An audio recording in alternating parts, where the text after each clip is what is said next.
Amém, amados irmãos, graça e paz, boa noite a todos. Vamos abrir as nossas Bíblias no livro dos Salmos, no Salmo de número 6. Livro dos Salmos, no Salmo de número 6, é a meditação que faremos essa noite. Nós, aqui da Igreja Presbiteriana, Prado Futuro, estamos estudando a série O Cristo Adorado, a mensagem do Evangelho no livro dos Salmos. E hoje, seguindo a sequência, iremos meditar no Salmo de número 6. Peço aos irmãos que, à medida que forem encontrando, por favor, queiram se colocar de pé. E assim faremos juntos a leitura do texto sagrado. Livro dos Salmos, Salmo de número 6. Diz assim a palavra do Senhor. Senhor, não me repreendas na tua ira, nem me castigues no teu furor. Tem compaixão de mim, Senhor, porque eu me sinto debilitado.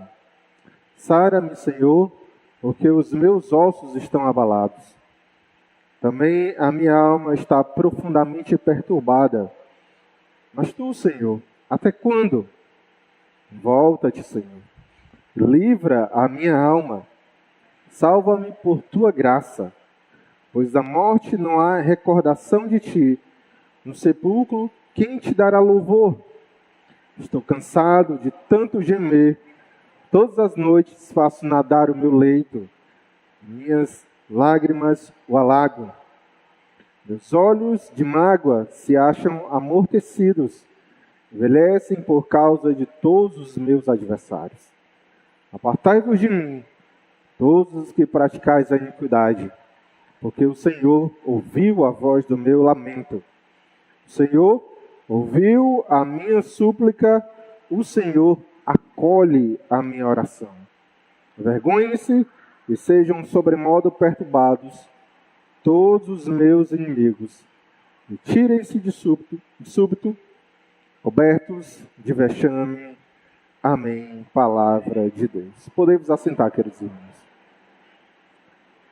Uma primeira questão que nós precisamos entender sobre o Salmo de número 6 é a sua categoria e o seu contexto. Ou seja, como é que nós classificamos o Salmo de número 6? O Salmo de número 6 é um salmo de louvor, é um salmo de lamento, é um salmo messiânico. Qual é a classificação do Salmo de número 6? E também a gente tentar entender, descobrir em que momento de vida o seu autor estava enquanto escreveu essa passagem. São essas duas primeiras questões que nós precisamos inicialmente entender. Primeiro, sobre a classificação do Salmo de número 6. Há aqueles que dizem que o Salmo de número 6 é um salmo de lamento, onde o salmista, por exemplo, está se queixando de um possível castigo de Deus e também está se queixando por estar sendo perseguido por seus inimigos. Quem faz esse tipo de observação, ele foca a sua análise principalmente nos versículos de número 1 e 8 a 10. Você consegue perceber essas características?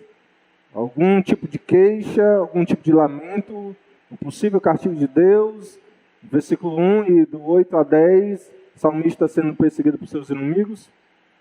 É por isso que alguns fazem esse tipo de classificação. Mas existem outros que dizem que o Salmo de número 6 ele é uma oração por uma possível doença, por uma determinada doença, que provavelmente estava levando o salmista à morte. E quem faz esse tipo de análise, ele foca o seu estudo no Salmo de número 6, do versículo 2 a 7. Você consegue perceber do versículo 2 a 7 essas características no Salmo de número 6? Pois bem, existe um grupo de estudiosos que pensam que por causa do versículo 2 a 7, Salmo de número 6 seja uma oração por uma doença que provavelmente estava levando o salmista à morte. Mas, na história da igreja, se consagrou a seguinte classificação deste salmo. O salmo de número 6, ele é um salmo de penitência. E aí a pergunta é, pastor, o que é que significa um salmo de penitência, né? Alguns ouvem essa palavra e pensam e lembram logo do contexto do catolicismo romano, né? Penitência. Mas aqui, em relação a este salmo e aos outros salmos de penitência, significa uma oração de arrependimento.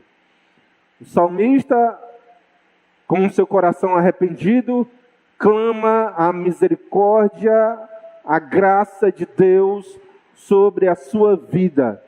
E onde nós percebemos isso? Não focando a nossa análise em versículos soltos, mas olhando para toda a estrutura do Salmo de número 6.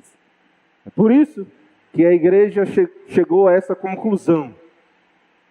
Óbvio que entre o Salmo de penitência, o Salmo de número 6 não é o mais conhecido. Aqui a igreja, né, até pelos nossos momentos de contrição aos domingos, conhecem mais o Salmo de número 51. Cria em mim, ó Deus, um coração puro, renova dentro de mim um espírito inabalável, restitui-me a alegria da salvação, em pecado eu nasci, em pecado fui criado. Então a igreja conhece mais o Salmo de número 51. Mas a exemplo do Salmo de número 51, o Salmo de número 6 também, assim como mais outros 6 salmos, certo? No total de 7, eles são chamados de salmos de penitência. Essa é a classificação do Salmo de número 6. Respondido isso, vamos tentar entender o contexto desse salmo. E aqui nós temos um grande problema. Porque nós não conhecemos com exatidão em que momento de vida o salmista escreveu essa passagem. Existem algumas ideias, algumas suposições. Existem aqueles que entendem que o Salmo de número 6, até pela proximidade do Salmo 3 a 5, também foi escrito enquanto Davi estava sendo perseguido pelo seu filho Absalão. Está nos acompanhando nos estudos nas quartas-feiras, já sabe que os Salmos 3 a 5 tem esse contexto. Davi estava sendo perseguido pelo seu filho Absalão, conforme o relato de 2 Samuel 15 a 18. Então, alguns presumem que também o contexto do Salmo número 6 seja este. Outros entendem que o Salmo número 6 é um texto de Davi, é um salmo de Davi, que ele escreveu enquanto estava sendo perseguido pelo rei Saul. Ou seja, Davi ainda não tinha assumido o trono de Israel, estava sendo perseguido pelo então rei Saul, e neste momento ele escreveu o Salmo número 6. Só, irmãos, que é muito complicado a gente tentar encaixar o Salmo de número 6 enquanto Davi estava sendo perseguido pelo seu filho Absalão, ou enquanto Davi estava sendo perseguido pelo rei Saul. Existem aí alguns elementos que nos façam pensar num Salmo de número 6, existem, mas é complicado, irmão, a gente encaixar nesses dois momentos da vida de Davi o Salmo de número 6. Enfim, a gente não sabe com certeza, mas a gente pode, e isso nos ajuda a entender esse salmo, a gente pode pensar no Salmo de número 6, trazendo à memória pelo menos 2 eventos da vida de Davi. Não estou afirmando que algum desses 2 são os prováveis contextos da escrita do Salmo número 6. É só para a gente pensar para a maior compreensão dessa passagem. Certo? Então existem 2 momentos. Primeiro, muito conhecido, o adultério de Davi com Batseba, o que inclusive resultou na morte de Urias. E o segundo episódio é o censo que Davi promoveu em Israel. Já já vocês vão perceber como é que esses 2 eventos nos ajudam a entender o Salmo número 6, mesmo sem a gente saber o contexto desse salmo. E são importantes. A gente consegue encaixar alguns cenários, alguns acontecimentos da vida de Davi, né, pensando nesses 2 episódios, no Salmo de número 6. Respondidas essas 2 questões iniciais, irmãos, existe um exercício bastante importante que aqueles que estão nos acompanhando já estão acostumados. É a gente tentar entender como é que o Salmo de número 6 se relaciona com os salmos anteriores. E aí eu já mostrei para vocês em outros estudos como os salmos se relacionam por palavras, mas a partir da quarta-feira passada, principalmente por tema. E aí, como esse exercício já é comum na igreja, eu quero fazer com que vocês reparem pelo menos 3 temas que estão presentes no Salmo e que nós encontramos nos salmos anteriores. Por exemplo, o conflito dos justos e os ímpios. Você vai encontrar aí o conflito dos justos e os ímpios do versículo 8 a 10. No Salmo de número 6. Pastor, onde esse tema está presente nos salmos anteriores? Em todos os anteriores, irmãos.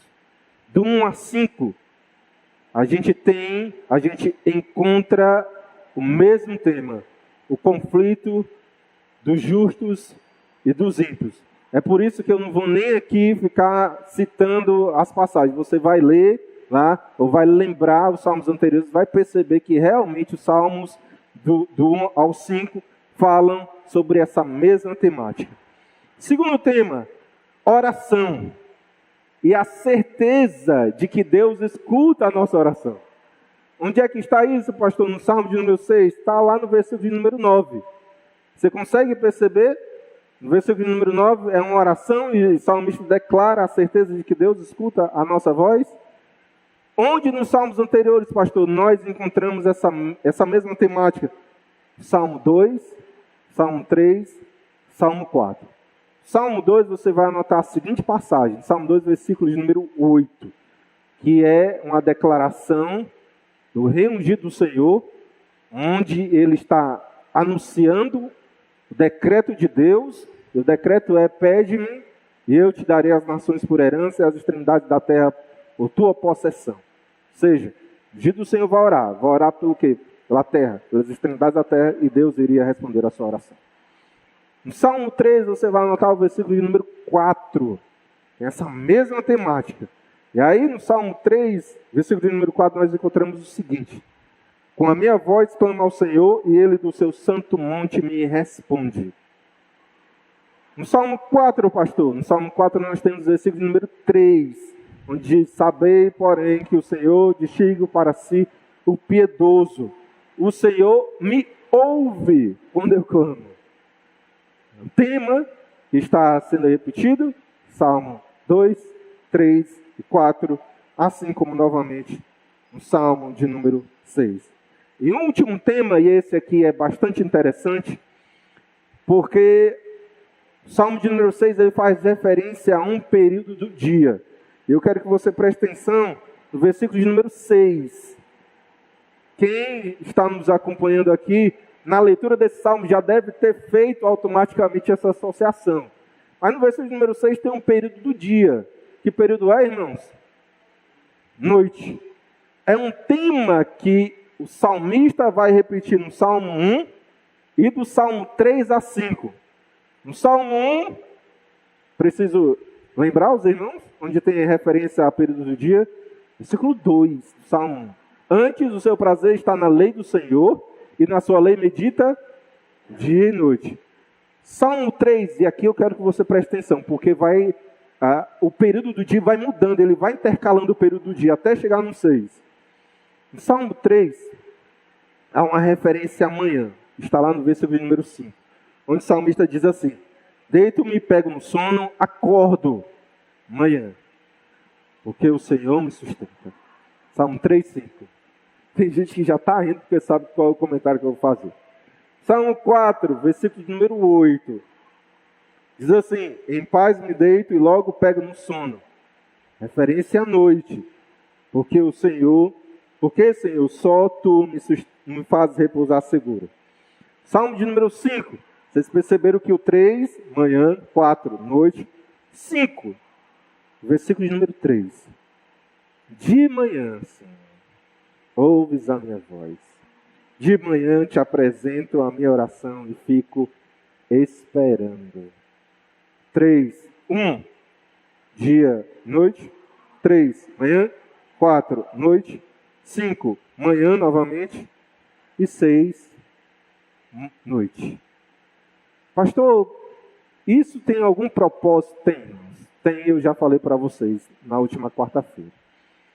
A pessoa ou a equipe que compilou os salmos, e a gente precisa ter isso em mente, né? Não é que Davi foi escrevendo o salmo de número 1, 2, 3, em sequência e foi seguindo essa ordem, não.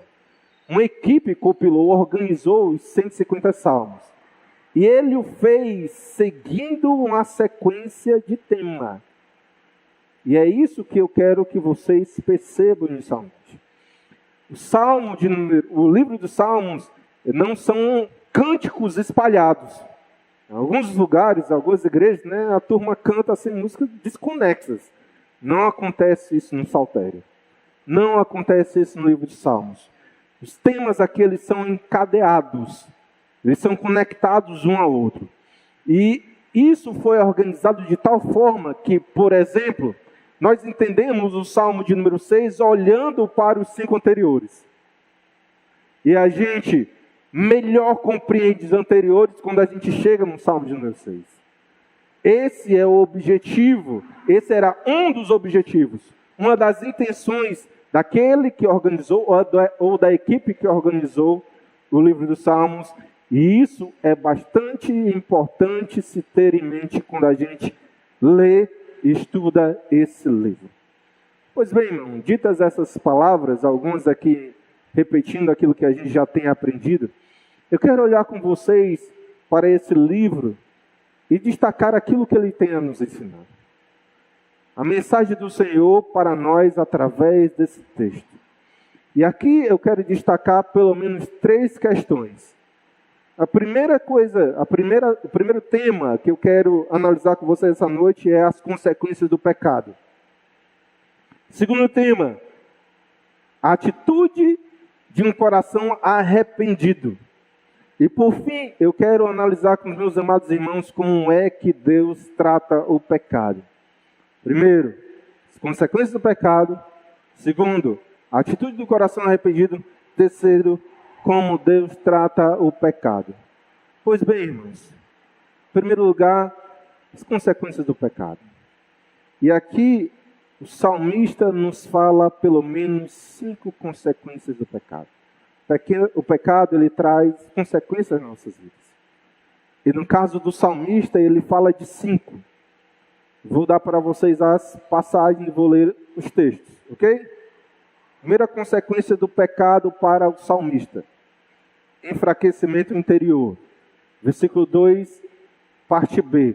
O salmista diz: sara-me, Senhor, porque os meus ossos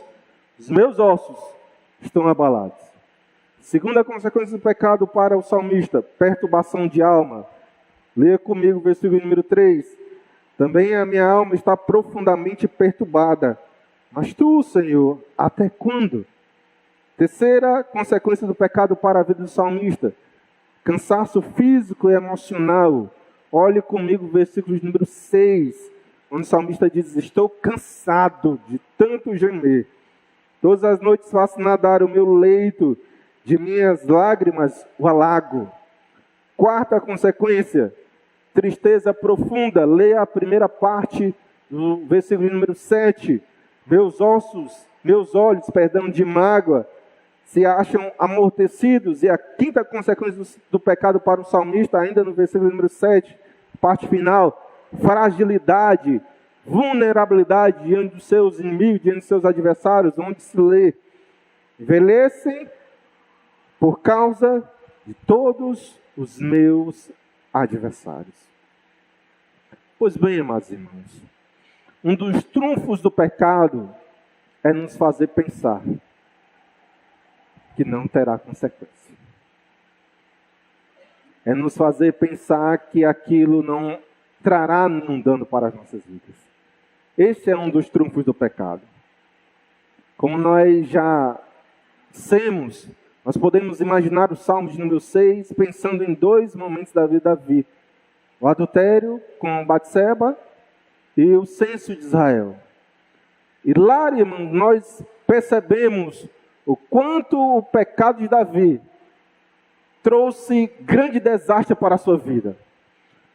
Nesses dois episódios, Davi repreendeu o rei e utilizou seus profetas para isso, Natã e Gade, para repreender Davi, para mostrar que Davi estava errado. E além de repreender Davi, Deus castigou o seu servo, e não só o seu servo, mas também as pessoas que estavam próximas a eles, a sua família, no caso do adultério com Batseba, ou toda a nação de Israel, no caso do censo. Quando a gente olha para o pecado de Davi com Batseba, o adultério de Davi com Batseba, a gente lembra que Deus perdoou Davi. E a gente precisa entender isso. Às vezes Deus nos perdoa, mas o pecado ainda tem consequências. E lá Deus perdoou Davi. Mas aquilo trouxe consequências para a sua vida. Uma das consequências é que aquele casal perdeu o filho que haveria de nascer. E também iniciou-se toda uma confusão, toda uma série de eventos desastrosos na família de Davi, entre os filhos de Davi, até resultar na perseguição de Davi por intermédio de Absalão. Estas foram as consequências do pecado de Davi no caso do adultério com Batseba. Então a gente lê a passagem que narra o censo ordenado por Davi, o censo de Israel ordenado por Davi.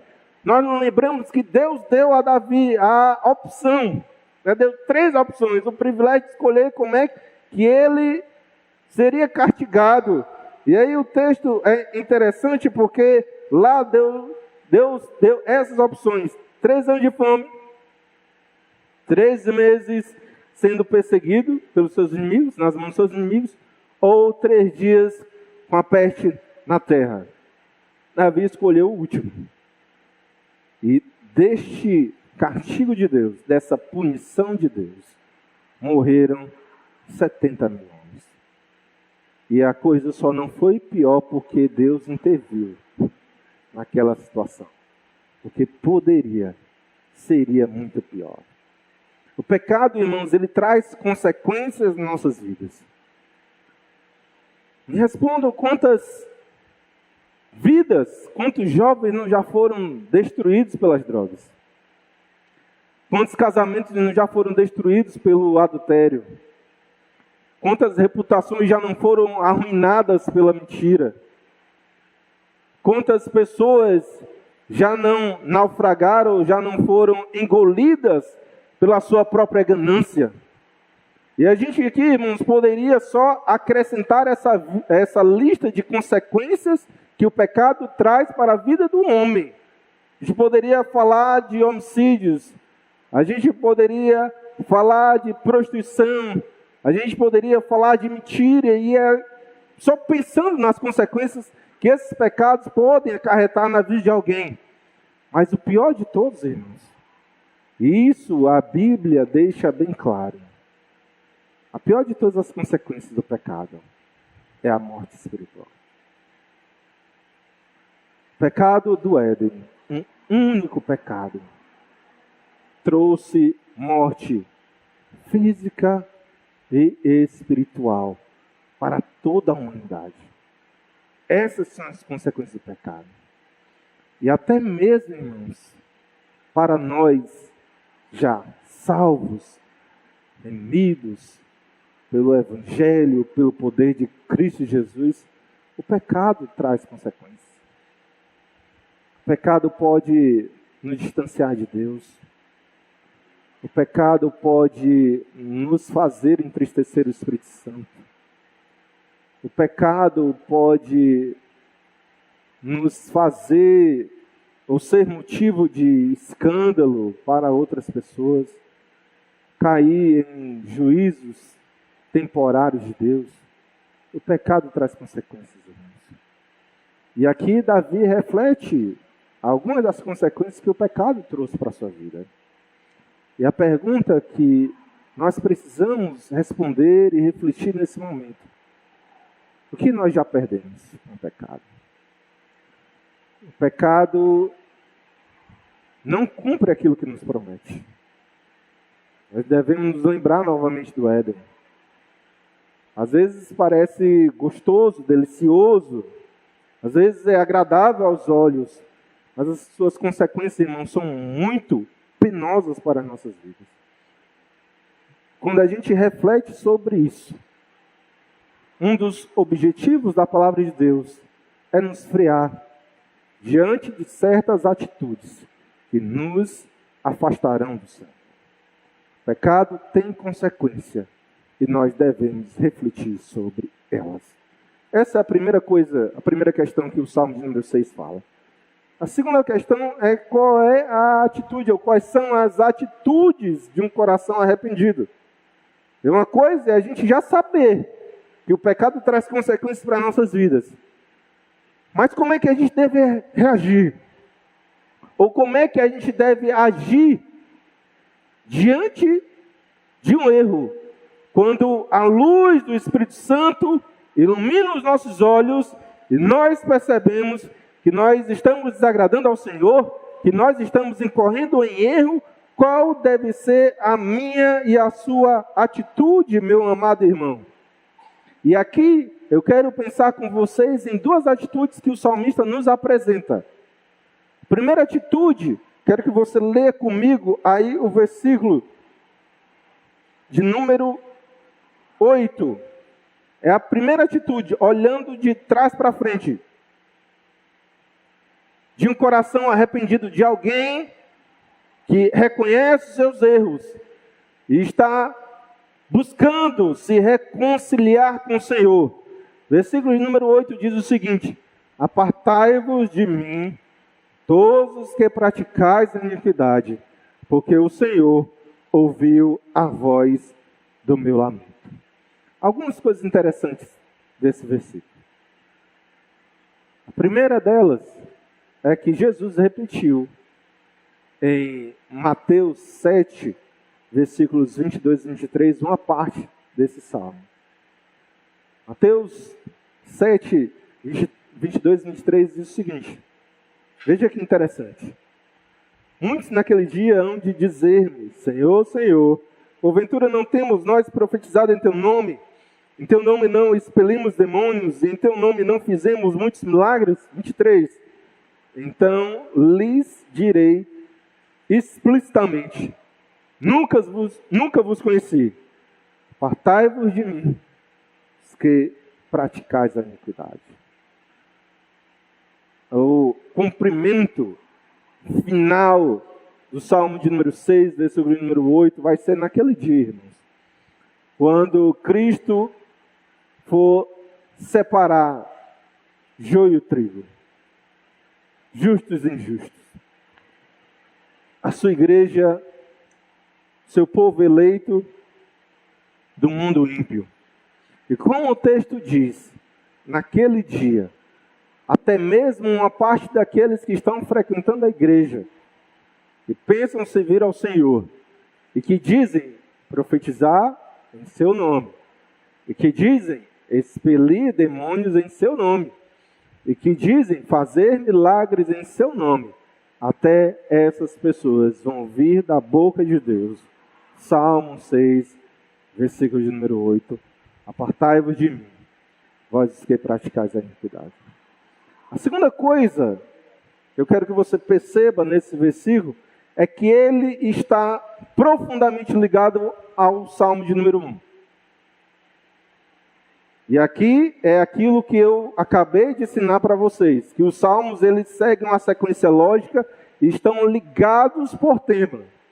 E onde nós encontramos a ideia que Davi expressa nesse versículo lá no Salmo de número 1. Como é que começa o Salmo de número 1? Bem-aventurado o homem que não anda segundo o conselho dos ímpios, nem se detém no caminho dos pecadores, nem se assenta na roda dos escarnecedores. Qual é a ideia aqui, pastor? A ideia aqui que o justo ele tem um padrão de vida. E esse padrão de vida é apartado do mundo pecador.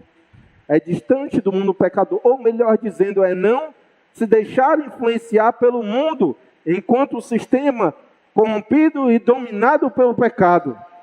Então a primeira atitude de um coração arrependido é essa, irmãos.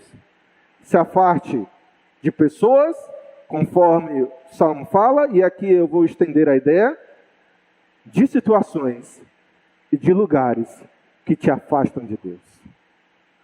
Primeira atitude que nós devemos tomar para as nossas vidas, quando a gente percebe que está desagradando ao Senhor, é se afastar de tudo aquilo que nos afasta de Deus. É nos distanciar de tudo aquilo que nos distancia do Senhor. É ficar longe de tudo aquilo que não contribui com a nossa vida espiritual. Se for pessoas, devemos nos afastar de lugares de situação.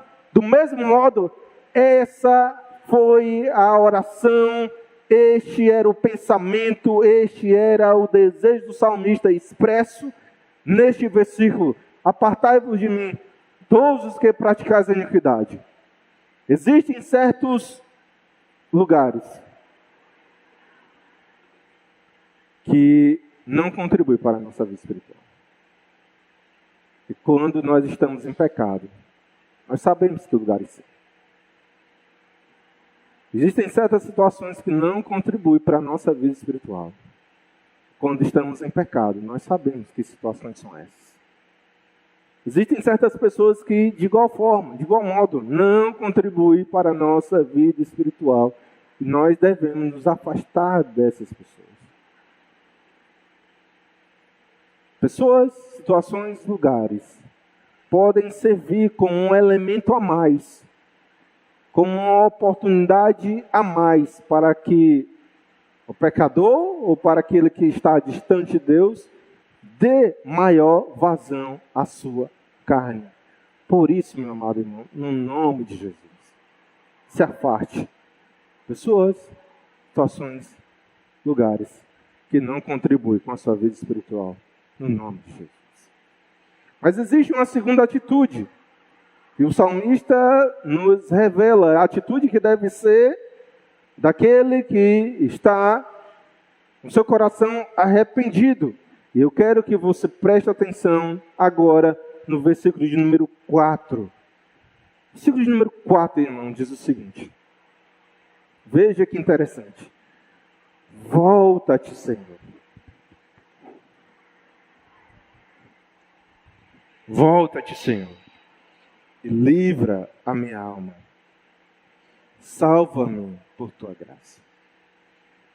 O salmista aqui está clamando pelo livramento de Deus. Você percebe? Ele diz, livra a minha alma. O salmista está clamando pela salvação do Senhor.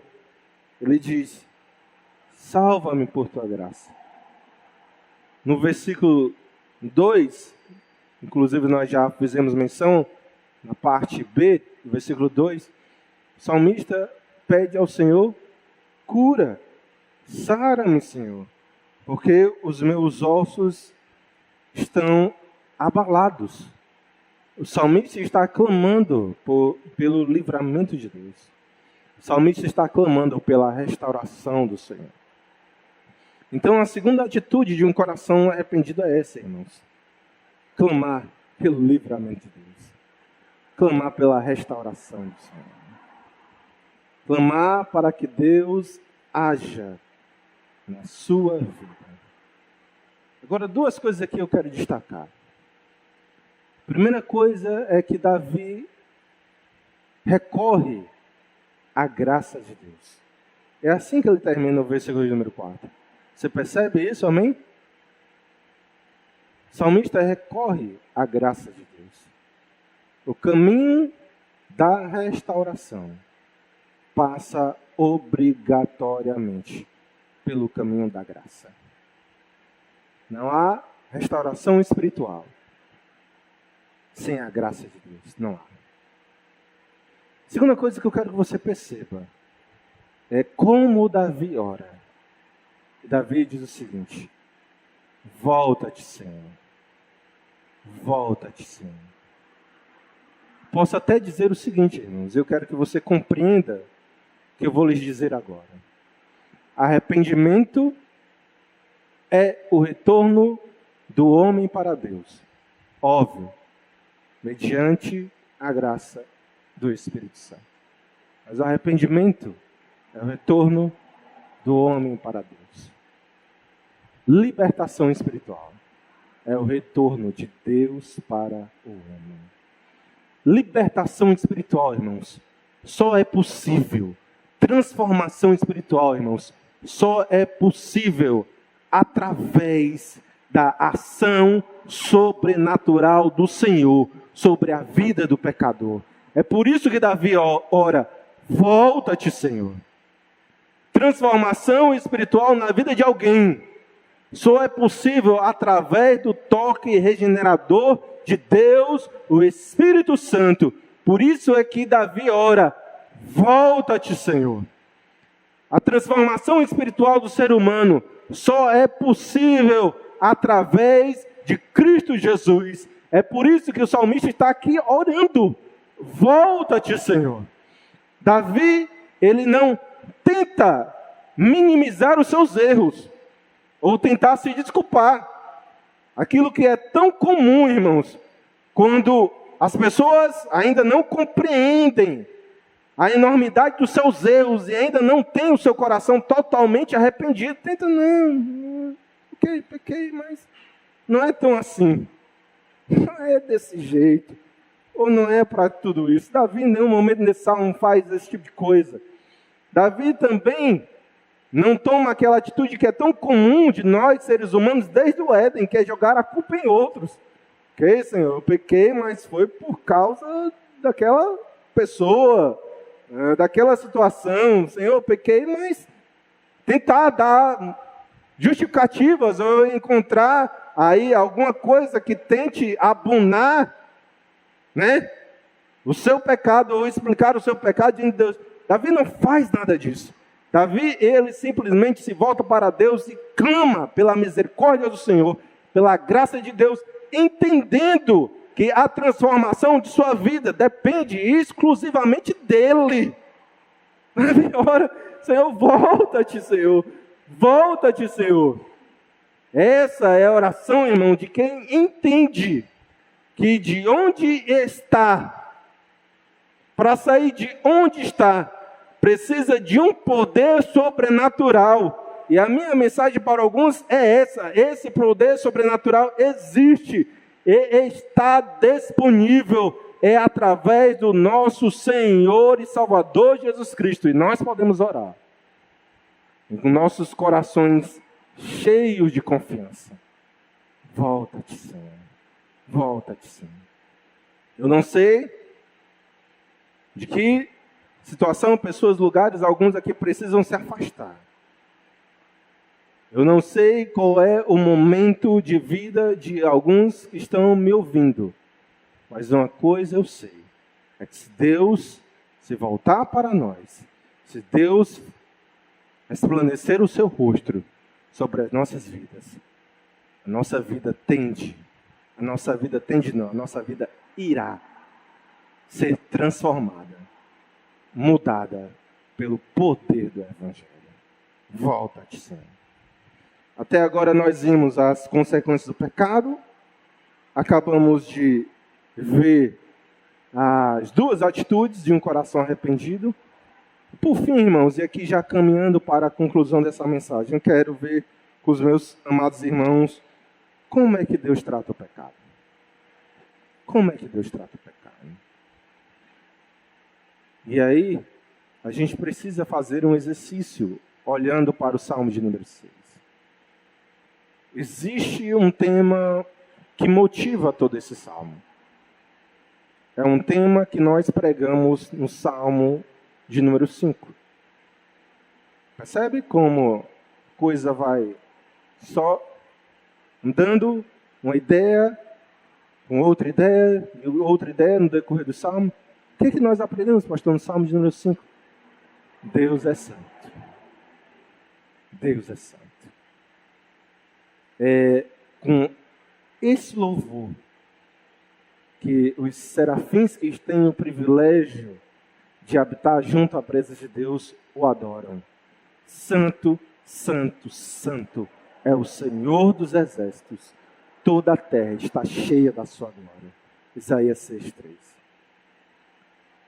A ordem, a santidade cristã, a ordem, a minha e a sua santidade, é reflexo da santidade de Deus. Sede santos, porque eu, Senhor, vosso Deus, sou santo. Levítico 19. Deus é santo, irmãos. E este Deus santo tem uma forma de tratar o pecado. Esse Deus que é santo não pode deixar impune o pecado. E é interessante porque este é um dos temas unificadores de toda a Bíblia. Veja como é que a Bíblia trata essa questão. Como é que o nosso Deus que é santo não pode deixar impune o pecado? No Éden, Deus puniu o pecado, como ele havia predito, com a morte física e espiritual. O pecado de Sodoma e Gomorra também foram punidos por Deus. O pecado da nação de Israel, dos hebreus que saíram do Egito, também foi punido.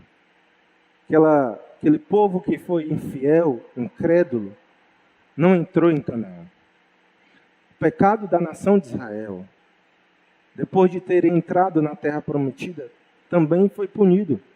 Como, por exemplo, no livro dos Juízes. Deus, em diversos momentos, permitiu que o seu povo caísse na mão de seus inimigos. No período da monarquia, o Senhor, que é santo, também puniu o pecado do seu povo. Você sabe que o chamado reino de Israel caiu diante do império assírio. E o reino de Judá foi levado para o exílio da Babilônia e só voltou 70 anos depois. E até mesmo, irmãos, no mundo do porvir, e o livro de Apocalipse nos destaca essa questão, deixa claro, muito claro isso. No mundo porvir, Deus irá punir eternamente pecado e pecadores. Deus é santo. Deus não pode deixar impune o pecado. Diante dessa realidade, o salmista faz uma oração. Sabendo disso, o salmista faz uma oração diante de Deus. Eu quero que você leia comigo os versículos 1 e 2. Olha o que é que Davi pede ao Senhor, nos versículos 1 e 2. Davi diz o seguinte, Davi clama a Deus o seguinte: Senhor, não me repreendas na tua ira, nem me castigues no teu furor. Tem compaixão de mim, Senhor, porque eu me sinto debilitado. Sara-me, porque os meus ossos estão perturbados. Essa é uma realidade dura, irmãos. Mas Deus vai punir o pecado. É uma realidade dura, queridos, mas o pecado nos torna suscetíveis ao castigo e à ira de Deus. É duro, mas é real. Só que quando a gente olha, lê esses 3 versículos, essa oração do salmista Davi, que arrependido, que reconhecendo os seus erros, que afirmando as consequências do pecado na sua vida, que sabendo da realidade de que Deus pune o pecado, Davi ora: tem compaixão de mim, Senhor. Tem compaixão de mim. A pergunta que nós devemos fazer, irmãos, quando nós lemos isso, depois de saber aquilo que a gente acabou de ouvir, é como é que um Deus que é santo e que não pode deixar impune o pecado, poderá ter misericórdia de um pecador. Deus é santo, Ele punirá o pecado. Como é que Ele pode ter misericórdia do pecador? E é aqui, irmãos, que o Salmo de número 6 nos leva até aos pés da cruz. É nesse ponto, onde Davi clama pela misericórdia, pela compaixão de Deus, que nós chegamos em Cristo Jesus. Como é que um Deus santo que pune o pecado pode ter misericórdia do pecador? A resposta é uma só, irmãos. É colocando os nossos pecados, castigando esses pecados sobre outra pessoa ou através de outra pessoa. Quando é que aconteceu isso? Na cruz do Calvário, em Cristo Jesus. Como é que o Deus santo que pune o pecado pode ter misericórdia de nós? Quando Ele olha para a cruz de Cristo. Quando Ele olha que os nossos pecados já foram pagos por Cristo Jesus. Quando Ele olha para o sangue que foi vertido e que os nossos pecados foram tomados por Jesus. Jesus levou os nossos pecados. Jesus pagou o preço dos nossos pecados.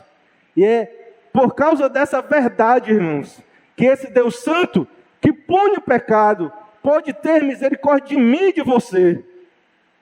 É por causa do sacrifício de Cristo Jesus, que Deus, ao nos perdoar, não comete justiça, mas justiça. Que Deus não pune o nosso pecado atual duas vezes, porque este já foi punido em Cristo. É por isso que Ele pode olhar para nós, e nós, enquanto povo que foi unido ao nosso Salvador, pode olhar para nós já unidos a Cristo, e nos perdoar, e nos livrar, e nos restaurar, e derramar sobre nós sua graça e sua misericórdia.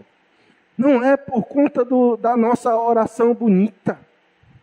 Não é porque o nosso coração está, não é principalmente porque o nosso coração está arrependido. É porque é por tudo aquilo que Cristo Jesus já fez pelo seu povo, já pagou o preço do nosso pecado. E como Deus já aplicou em Cristo a sua justiça, Ele pode derramar sobre nós a sua misericórdia. Isso, irmãos, é acalentador. Porque a gente pode se voltar para Deus e clamar a Deus a sua graça, a sua misericórdia. Onde, pastor? Em Cristo. Senhor, derrama sobre nós os méritos de Cristo. Derrama sobre nós os efeitos da cruz de Cristo. E me perdoa, me restaura, me transforma, me regenera. Na verdade, irmãos, é por causa da cruz que nós temos ousadia de orar a Deus, pedindo perdão pelos nossos pecados. O que é que diz 1 de João 1,9? Se confessarmos os nossos pecados, Ele é fiel e justo para nos perdoar os pecados e nos purificar de toda a injustiça. É por causa daquilo que Ele é. Ele é fiel e justo.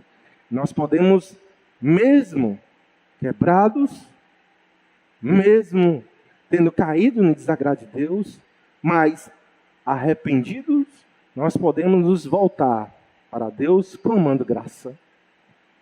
Com que base, pastor? A base é aquilo que Jesus fez por nós.